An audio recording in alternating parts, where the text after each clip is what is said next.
मेरे बांके बिहारी लाल, मेरे बांके बिहारी लाल, तू इतना ना करियो सिंगार, नजर तोहे लग जाएगी, नजर तोहे लग जाएगी। तेरे काले काले बाल, तेरे काले काले बाल, तू इतना ना करियो श्रृंगार, नजर तोहे लग जाएगी, नजर तोहे लग जाएगी। तो अब मैं बात करूँगी कि हम भोग कैसे लगाएं। तो भोग लगाने के लिए मंदिर में जितने भी भगवान हैं, जितने भी देवी देवता हैं, सबको अलग अलग भोग नहीं लगाया जाता, बल्कि एक ही थाली से सारे भगवान, सारे देवी देवता को भोग लगाया जाता है। जैसे कि मंदिर में पंडित जी, पुजारी जी एक ही थाली से मंदिर के जितने भी भगवान हैं सबको भोग लगाते हैं। तो ठीक उसी तरह से हमें भी अपने भगवान को एक ही थाली से भोग लगाना चाहिए। अलग अलग थाल लगाने की ज़रूरत नहीं है, एक ही थाली से भोग लग जाता है। प्रभु को भोग रखिए सामने, उनको बुलाइए कि हे प्रभु आइए, आचमन कीजिए, हाथ मुँह धोइए, कुल्ला कीजिए। इस तरह से कहते हुए प्रभु को बोलिए कि हे प्रभु लीजिए भोग लगाइए, मैंने आपके लिए 56 प्रकार का भोग बनाया है। इस तरह से कहते हुए घंटी बजाइए, फिर पर्दा लगा दीजिए। पर्दा लगाने के बाद आसन लगाकर वहीं बैठ जाइए और मन ही मन सोचिए कि भगवान भोग लगा रहे हैं। राधा रानी भी बैठी हुई हैं, वो भी भोग लगा रही हैं। बगल में हनुमान जी भी बैठे हुए हैं, उनके पार्षद बैठे हुए हैं। इसी तरह से ध्यान लगाइए प्रभु को और फिर उनको कम से कम 10 से 15 मिनट का समय दीजिए भोग लगाने के लिए, ताकि वो भी आराम से अच्छे से भोग लगाएं। और भोग अगर कम है तो ज़्यादा समय देने की ज़रूरत नहीं है। जैसे कि अगर 2 रसगुल्ला है तो इसके लिए 5 मिनट ही काफ़ी है, और भोग ज़्यादा है तो कम से कम 15 मिनट तो चाहिए ही चाहिए।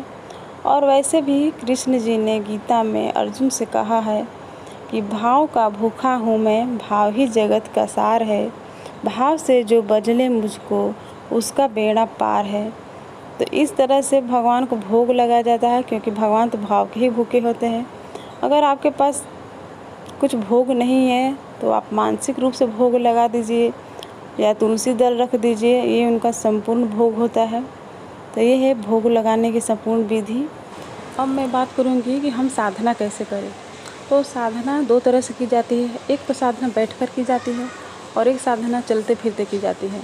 तो जो बैठकर साधना होती है, जैसे आप सो कर उठते हैं सुबह, तो सो कर उठिए और अपने बेड पर बैठ जाइए, जहाँ भी आप सोते हैं वहीं पर उठकर बैठ जाइए। बैठ करके और ध्यान लगाइए, और ध्यान लगा करके आप मन ही मन भगवान की मूर्ति बनाइए। मन से उनका आँख बनाइए, मन से उनका नाक बनाइए, मन से होंठ बनाइए। सब कुछ अपने मन से, जैसा आपको आँख पसंद हो, जैसा नाक पसंद हो। जैसे हिरन की आँख सुंदर होती है तो हिरन की आँख जैसा भगवान की आँख बनाइए, तोते की नाक जैसे भगवान की नाक बनाइए। जैसा पसंद हो वैसा बनाइए। काला पसंद हो भगवान तो काला बनाइए, गोरा पसंद हो गोरा बनाइए, छोटा पसंद हो, मोटा पसंद हो, बड़ा पसंद हो। जिस प्रकार का भगवान आपको पसंद हो उस प्रकार का बैठे बैठे आप मन से भगवान बनाइए। आपको जैसा वस्त्र पहनाना हो आप वैसा वस्त्र पहनाइए, क्योंकि भगवान तो पीताम्बरी वस्त्र पहनते हैं। तो ये सोचने की ज़रूरत नहीं है कि हम पीताम्बरी वस्त्र ही पहनाएंगे। अगर मान लीजिए आपके घर में भगवान ने अवतार ले लिया तो क्या आप उनको पीताम्बरी वस्त्र पहनाएंगे? नहीं ना, कुर्ता पैंट ही पहनाएंगे, स्कूल ड्रेस पहना कर ही हम उनको स्कूल भेजेंगे। तो ठीक उसी तरह से भगवान ने हमें हिदायत दी है, इतनी छूट दी है कि लो तुमको जैसा भगवान पसंद हो वैसा भगवान बना लो अपने मन से, और जैसा तुमको कपड़ा पहनाना हो वैसा कपड़ा पहना लो। एक तो मूर्ति होती है जैसे हम अपने घर में रखते हैं, या मंदिर में जो मूर्ति होती है पत्थर की मूर्ति होती है, उस मूर्ति के तो हम रूप रंग आकार को तो रोज़ बदल नहीं सकते। जो रूप रंग आकार है मूर्ति के तो वही ही रहेगी, उसको हम बदल नहीं सकते। और देखते देखते मन भी भर जाता है।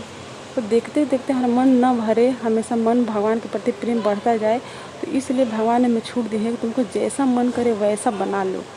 और बनाने के बाद अपने भगवान के सामने खड़ा करो, खड़ा कर करके अच्छा वस्त्र पहनाओ, अच्छे अच्छे हीरा मोती जवाहरात जेवर पहनाऊँ उनको, 56 प्रकार के भोग लगा दूँ मन ही मन, बिना पैसा खर्च किए हुए।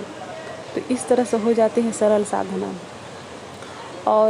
और एक नियम बना लीजिए कि हमें 1 घंटा साधना करना है, और 1 घंटा साधना करने के लिए मान लीजिए आपके पास समय नहीं है तो आप डिवाइड कर लीजिए कि जैसे आधा घंटा साधना हम दिन में कर लिया करेंगे, तो आधा घंटा साधना हम शाम को कर लिया करेंगे।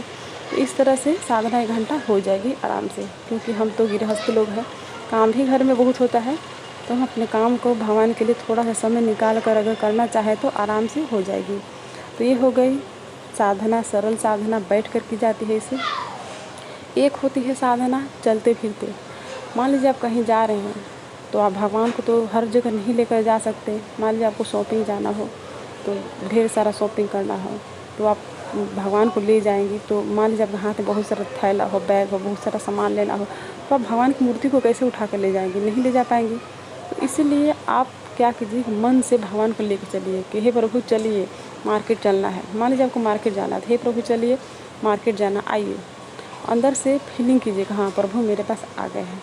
आप प्रभु को अपने मन में बैठा लीजिए या फिर अपने बगल में खड़ा कर लीजिए और बोलिए कि चलिए प्रभु मार्केट चलते हैं। फिर चलिए, फिर अंदर से आप अपना फीलिंग कीजिए कि हाँ प्रभु मेरे साथ साथ चल रहे हैं।